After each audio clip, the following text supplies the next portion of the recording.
Ohayo minasan, ketemu lagi dengan Iris di channel Animania. Halo guys, pecinta anime dan manga dimanapun kalian berada. Oke, balik lagi nih dengan pembahasan Apa menurut kalian ini pembahasan Tokyo Revengers? No. Ya, di konten ini emang ada sih kata-kata Revengers, tapi kita masih membahas tentang Boku no Hero Academia, khususnya di pembahasan chapter terbaru serial manga Boku no Hero Academia. Dan kata Revengers ini sengaja aku pilih sih karena memang sedikit menggambarkan apa yang terjadi di chapter ini. What? Apa sih emangnya yang terjadi? So, untuk lebih jelasnya kuy aja lah, langsung kita mulai ke pembahasannya. Let's go! Oke, chapter 325 manga Boku no Hero Academia kali ini membawa judul The Bonds of One for All. Atau jika kita terjemahkan ke bahasa Indonesia itu berarti terhubung dengan One for All. Nah, masih menyambung chapter sebelumnya. Tepatnya setelah pidato panjang yang gak kenal lelah dari Uraraka-chan untuk memperjuangkan keadaan Deku di Akademi UE. Kita langsung nih disambut dengan tangisan Deku yang gak sanggup menahan haru atas perjuangan temannya untuk membuat dia itu bisa kembali diterima. Sampai dia bertekuk lutut saking gak kuat nahan perasaannya guys. Kota yang dulu pernah diselamatkan Deku di season 2 bersama dengan gadis yang juga pernah diselamatkan Deku di beberapa chapter kemarin nih menghampiri Deku yang tengah gak berdaya tadi sambil berlari dan juga menahan tangis. Oh my god, ini terharu banget. Sebenarnya di saat yang bersamaan juga ada Mineta nih yang juga ikut merasa sedih dan iba karena melihat Deku. Tapi waktu dia juga ingin mendekati Deku, T-nya sang ketua kelas langsung mencegah Mineta dengan alasan ini bukan tempat kita. Jadi T-nya sepertinya sih ingin memberikan kesempatan kepada Deku nih untuk mengetahui kalau bukan hanya teman-temannya aja yang peduli dengan dia, tapi orang yang pernah diselamatkan Deku juga bisa memberikan perhatian yang sama. Dan apa yang diharapkan T-nya emang beneran terjadi guys.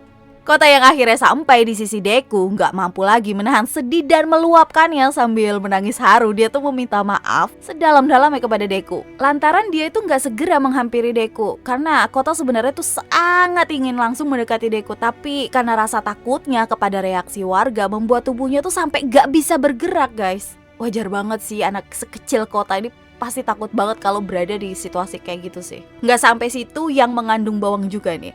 Kota mengaku kalau dia itu memperhatikan apa yang dikatakan oleh Uraraka-chan. Itu sebabnya dia bisa membulatkan tekadnya untuk mendekati Deku. Dan kata-kata yang dikeluarkan Kota selanjutnya adalah, aku di sini. Jadi tolong jangan menangis lagi. Semuanya akan baik-baik saja. What? Anak sekecil itu guys. Gila, pokoknya gak sanggup lah ini ngelihat reaksi Deku di banjir air mata di sini. Baik, ketika kita ngeliat ekspresi Deku ataupun si Kota, tuh sama-sama digambarkan oleh Horikoshi Sensei itu dengan detail banget asli. Dan di saat yang bersamaan juga Deku itu dibantu oleh gadis mutan yang pernah dia tolong. Gadis itu juga ikut menyemangati Deku. Dia bercerita tentang dirinya yang selalu ditolak dimanapun tempat dia mengungsi lantaran dirinya adalah seorang mutan. Tapi berkat pertolongan Deku lah dia bisa ada di sini dan dia sangat berterima kasih tentang hal itu. Para warga kini melihat Deku dengan tatapan penuh rasa iba. Jauh berbeda lah dari saat pertama kali Deku itu tiba di Akademi UE. Next, kemudian ada seorang pria yang buka suara atas siapa yang mereka lihat. Kalau kalian sadar, dia ini bukan karakter yang asing banget loh. Malahan dia pernah muncul di episode pertama guys dan mengajak ngobrol Deku saat itu. Jadi pria berambut suriken ini guys menegaskan kepada setiap orang, daripada terus menyalahkan, apa salahnya untuk mencoba mendengar apa yang Deku bicarakan dan memberikan kesempatan. Toh Deku juga gak bakal tinggal di sini selamanya kan. Dan untuk saat ini UE menjadi tempat yang tepat bagi Deku untuk sekedar beristirahat. Kepala sekolah Nezu pun ya mengiyakan hal tersebut. Ada yang nyeletuk bahkan, kenapa gak di SMA Shiketsu aja yang juga punya sistem keamanan? What? Oh my god. Pertanyaan itu dijawab oleh seorang perempuan guys. Itu hanya akan melempar masalah pada mereka. Ya nggak menyelesaikan apa-apa juga. Dan pria berambut suriken tadi ikut menambahkan, sadar atau enggak, ibarat panggung, selama ini para warga sipil sebenarnya hanyalah menjadi penonton aja. Sedangkan aktornya adalah mereka, para pahlawan. Ditambah penonton begitu senang nih mengandalkan All Might tanpa memberi semangat dalam sorakan tersebut. Dengan keadaan yang saat ini terjadi, panggung tersebut telah hancur. Pahlawan sekarang yang tersisa pun semakin sedikit. mereka nggak lagi memikirkan ketenaran apalagi uang. Yap, satu-satunya yang diperjuangkan dari mereka yang ada hanyalah keselamatan tiap warga. Situasi yang makin runyam ini terus membuat para warga malah menolak keberadaan mereka. Maka apalagi yang akan tersisa? Dan di akhir perkataannya dia meminta semua warga untuk berhenti menjadi penonton terus, alias mulai memikirkan untuk mereka yang masih berjuang. Dan menanggapi hal tersebut, ada nih seorang pria yang coba berbicara kepada Deku. Dia membahas soal rumor seorang pahlawan yang babak belur dan memiliki banyak quirk, di mana itu semua mengarah ke Deku. Dengan perasaan yang penuh kekhawatiran, dia menanyakan, apakah dengan membiarkan Deku tinggal di sini semua bisa kembali seperti dulu? Deku pun menjawab pertanyaan tersebut dengan penuh keyakinan bahwa saat ini dia tak lagi sendiri. Dia berjanji akan mengembalikan semuanya seperti semula dengan kekuatan yang ada. Next, di sini cerita kemudian berpindah nih ke sisi Endeavor, Soto dan Hulk. Endeavor merasa bersalah di mana dia dan pro hero yang tersisa hanya melemparkan semua beban itu kepada Deku seorang diri. Dan membuat Deku sampai ikut merasakan dibenci oleh para pengungsi. Tapi Hawks membantah apa yang dikatakan oleh Endeavor. Karena bicara soal perkembangan, faktanya ya kita semua telah mengambil langkah ke depan. Dan lebih lanjutnya lagi, Hawks juga menyinggung nih soal One for All. One for All itu ibarat suatu kekuatan yang menghubungkan satu sama lain. Diawali dari hubungan All Might dengan Deku, terus dari Deku dengan semua teman-temannya di kelas H2A. Sampai akhirnya di titik Uraraka-chan yang bisa menghubungkannya dengan ya seluruh warga. Hawks ini optimis guys, semisal semuanya mau memikirkan satu sama lain walaupun kemungkinannya ya sangat sedikit. Hawks akan percaya akan masa depan cerah di mana semua pahlawan akan punya cukup waktu yang cukup untuk sekedar tertawa. Perkataan Hawks ini diiringi ilustrasi di mana Deku yang telah diterima sepenuhnya oleh para warga. Malahan mereka sampai memberikan jalan serta ya membantu memberikan payung untuk Deku biar nggak kehujanan guys.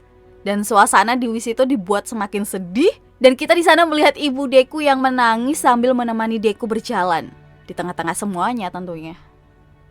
Wow, kita udahan dulu lah soal drama antar warga dengan keberadaan Deku dari 3 chapter terakhir ya kan. Nah, karena kita akan beralih ke sosok yang udah jarang banget dibahas usai Arc War, yaitu Aizawa Sensei guys, alias Eraserhead. Nah, posisinya saat ini tuh tengah berada di rumah sakit dengan keadaan yang udah lebih baik, tapi sedikit diperlihatkan bahwa dia kehilangan satu kaki serta satu matanya. Oh, Sensei.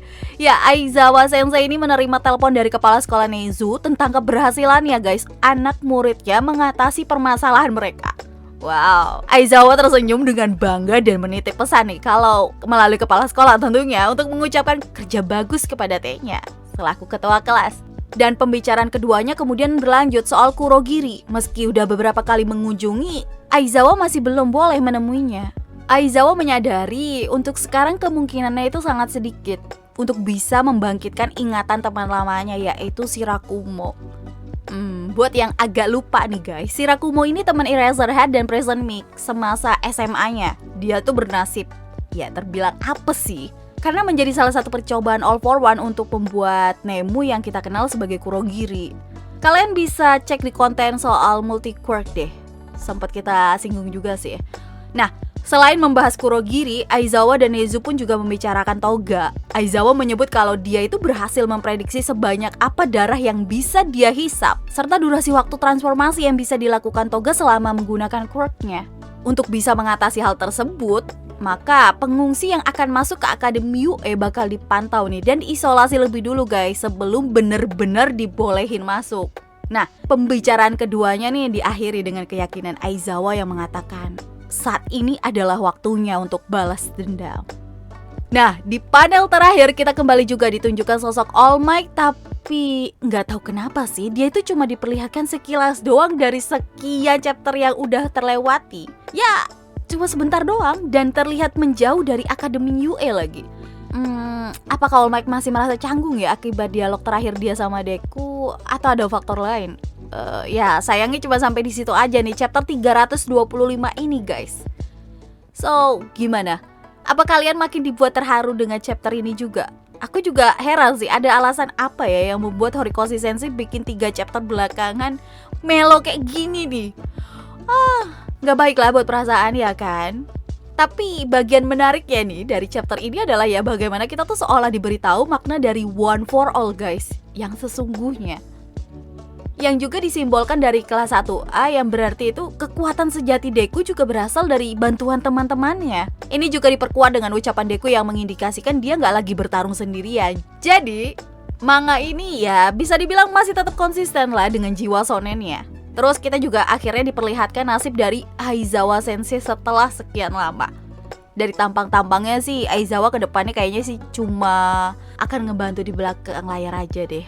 Ya ngeliat kondisi dia yang sekarang sih. Terutama bagian matanya tuh yang tertutup satu. Ini jelas akan berpengaruh besar kepada kemampuan Aizawa Sensei guys. Entah itu bakal melemahkannya atau malah kayak membuat quirk-nya itu nggak aktif sama sekali sih. Intinya ya Aizawa Sensei ini dalam kondisi yang gak fit lah untuk sekarang. Terus entah kenapa juga All Might itu kayak kalau kita lihat tatapannya itu terbilang aneh ya kan. But aku gak mau berpikir jauh-jauh dulu lah. Kita nantikan aja di next chapter aja guys. Oke? So mungkin segini dulu perjumpaan kita kali ini. Nantikan terus pembahasan menarik kita selanjutnya di serial Boku no Hero Academia Plus Ultra. So, see you again next time. Adios, Caramelos. Stay safe, everyone. Salam Animania.